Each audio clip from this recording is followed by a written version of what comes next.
Well, good morning to you. This is another exceptionally beautiful morning here at Beltona Cottage in the west of Ireland, and as you can see, the roses are in full bloom. Bees are buzzing. Look at that.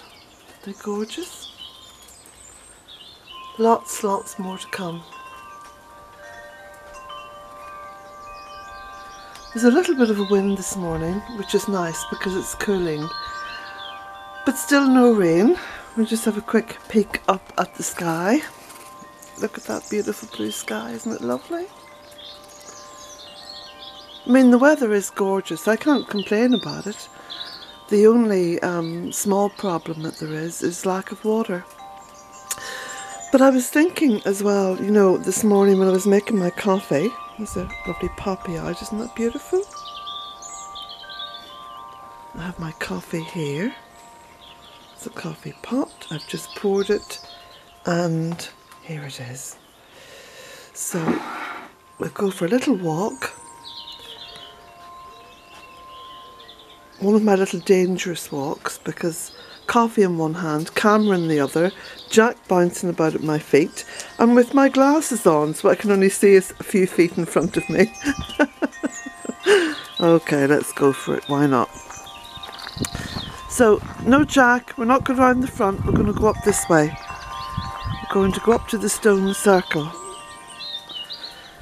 And this is just a short video because I was looking at comments on yesterday's, was it yesterday's video or the day before? No, yesterday I posted it. And, well, there was one comment in particular, and it was about, it was relating to geo-engineering, you know, the chemtrail thing. And generally speaking, I'm pretty dismissive of all of the various horrible things that mankind does or does not do regarding Mother Earth. I'm not saying that I believe it or I don't believe it. Let's just say I'm very well aware of it. I am an intelligent woman. I do ask questions, and most of my questions are never ever answered. Not really. And that's been the way, really, I suppose, when I look back for most of my life. Because even as a child I was asking questions about things and usually just told to, oh, be quiet, you know, leave that alone, you know, just believe or whatever, you know. So, look, I just don't go there anymore with all the stuff that mankind does that I cannot change. So, I get on with life around me, and I stress the word life. Can you hear it? Can you hear the life? Can you see the life? All this life is here now because I've spent the past 13 years directing all of my energies towards what I can do something about. And what I have done is I've spent my energy planting, caring, tending, and trying to change for the better the environment around me. So I'm more determined than ever to not get sucked into any debate that's going to draw my energy away from the vital work that I do. And that's very empowering for me, because I realise how much energy one human being has. And when I go onto YouTube and I look at so many people who get so distraught with all the things that are being done, and I'm very aware of them, and I'm very sympathetic to, you know, understanding those feelings of hopelessness and powerlessness and frustration. But that doesn't move anything forward. So I don't get involved. I direct all my energy towards changing that which I can change. It's a bit like, you know, reading the Desiderata and realising that, you know, life is short. We have this one very sacred journey with Mother Earth. And I stress with Mother Earth. It's not on Mother Earth. We're not parasites. It's with Mother Earth. And there's so much good that we can do.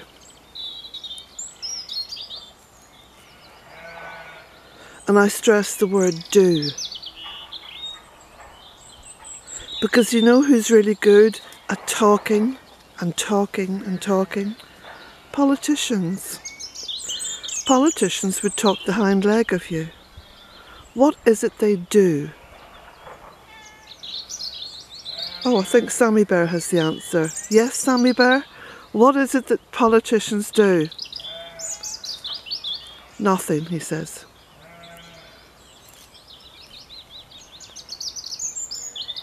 You're coming up here towards me? I'm still in my dressing gown and gym jams. Oh, Sammy Birkin.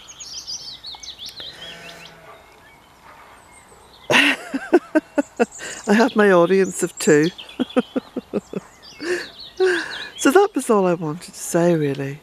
It's just that I'm not being dismissive if I don't reply or even, you know, like comments which take me off in a different direction, a direction where I am powerless.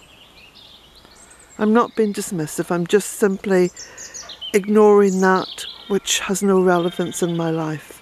It only has relevance if I can do something about it. And that's how I've managed to get so much done over 13 years.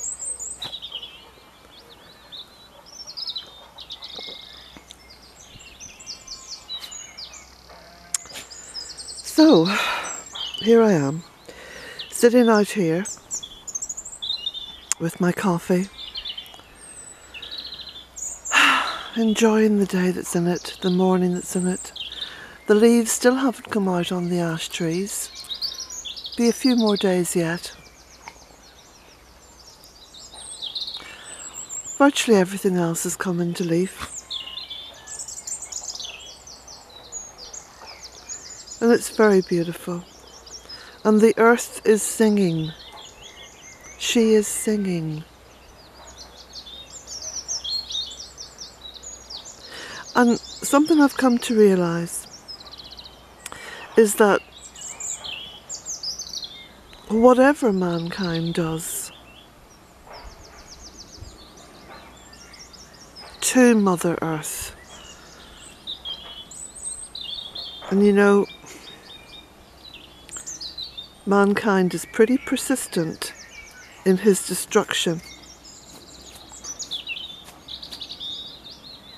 But whatever mankind does, Mother Earth can come back from it. It is we who may not come back from it. And we're so arrogant that we don't get that.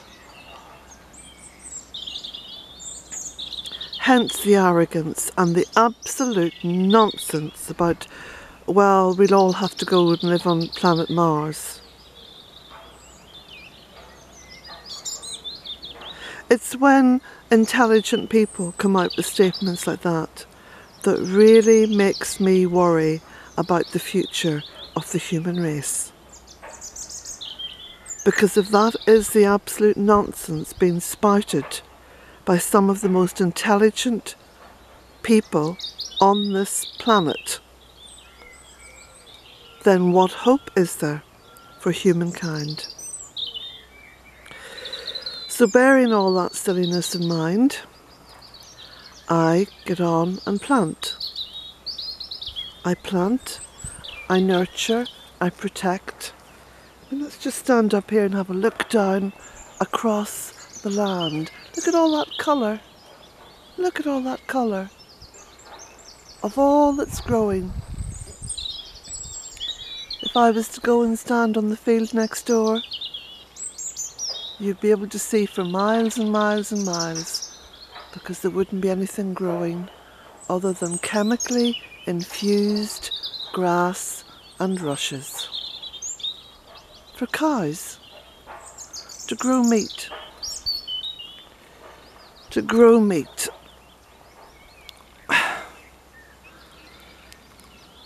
Really ridiculous when you think of it. It's ridiculous. It's ridiculous how humankind, just in the space of my own lifetime, okay? And my own lifetime, I'm 61 now.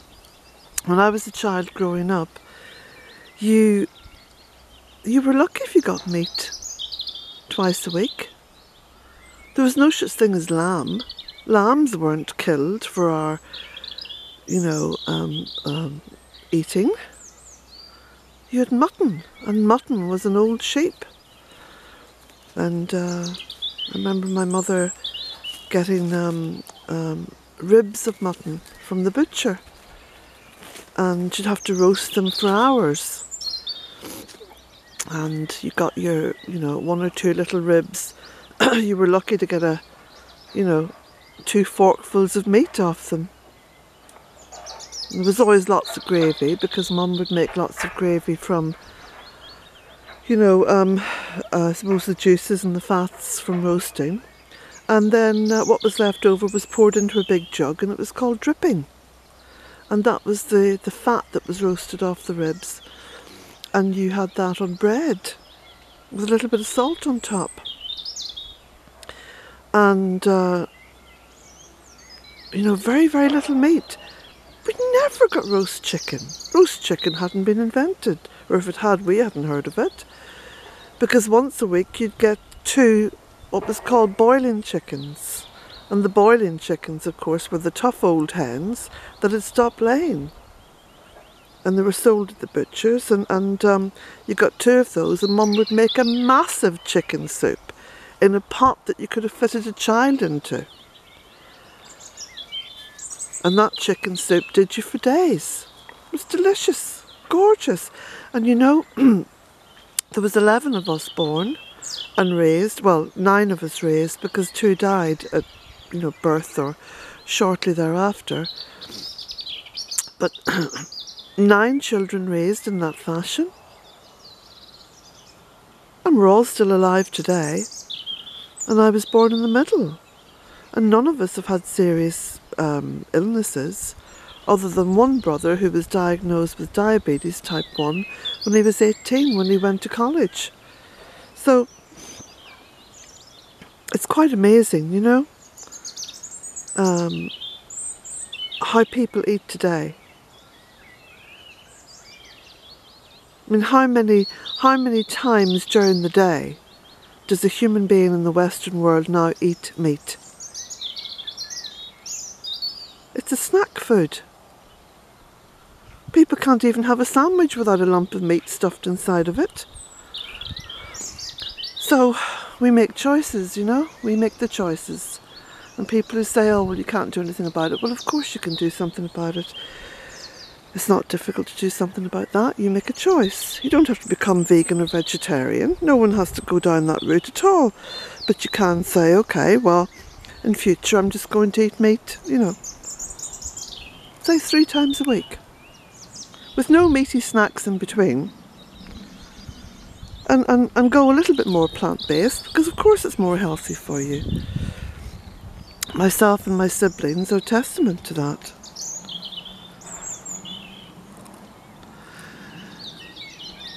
So to do the things that we can change, to kind of concentrate on what is possible for us to do, and for us to make those changes. And there was something else, and here I am rambling on again, but I've got to say this. I was stood at the kitchen sink there just washing up this cup with my lovely coffee, and look how strong it is. Gosh, I am a wicked woman.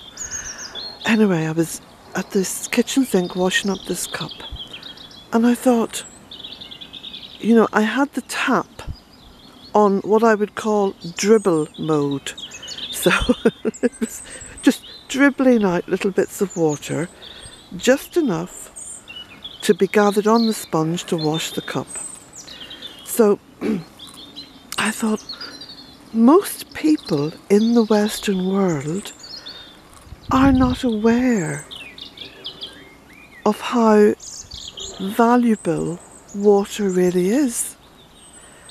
And at some point I'm going to put out a little challenge to people. It'll be sometime during this summer anyway. Just to spend maybe one day, just one day. Weekends are best, because if you're working it might be a bit more difficult to do. But say one day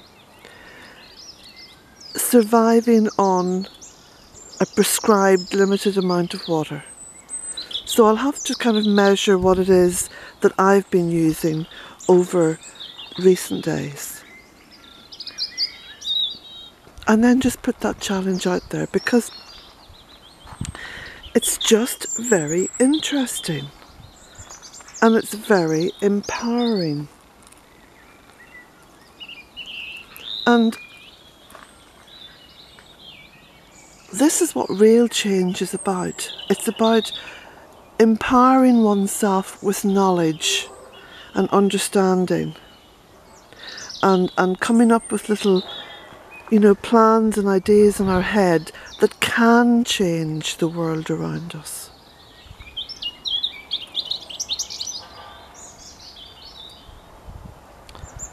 Just to finish this little video, I'm going to walk down here into the shade. Oh, it's lovely and cool. Just standing here, it's so cool. It's beautiful. Don't know where Jack's gone to. I'll call him. Jack! Jack! There he is. Oh, happy boy. He's doing his little run around now. Just stand down here by the big ash tree and look down onto the rowan tree. There's the rowan tree. I love that tree. That's the tree that fell over, and I left it. It fell over in year 1. And I thought, well, I'll just leave it and see what happens. And it all regrew. Can you see all the new growth on it? That's all regrown from a tree that fell over. Just going around here, because this is part of the old stone wall, and as the tree fell that way, it pulled part of the stone wall away with it. And of course I just left that too. And it's developed into a little,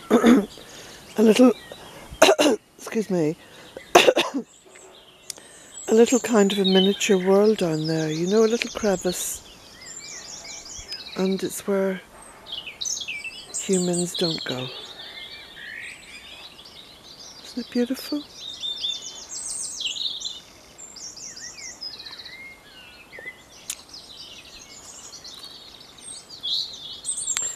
So I'll finish there. I've rambled on long enough. Have a lovely day. And I'll be going to the post office in about, I think it's about 9:30 now or something like that. So I'll be going over to the post office round about midday.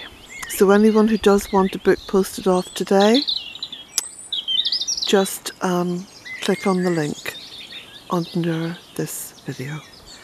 Have a lovely day, and I hope you have a lovely week. And I'll be back on here, I would presume, in the next day or two, definitely when it rains, I'll be squealing with delight. Bye everyone. Blessings.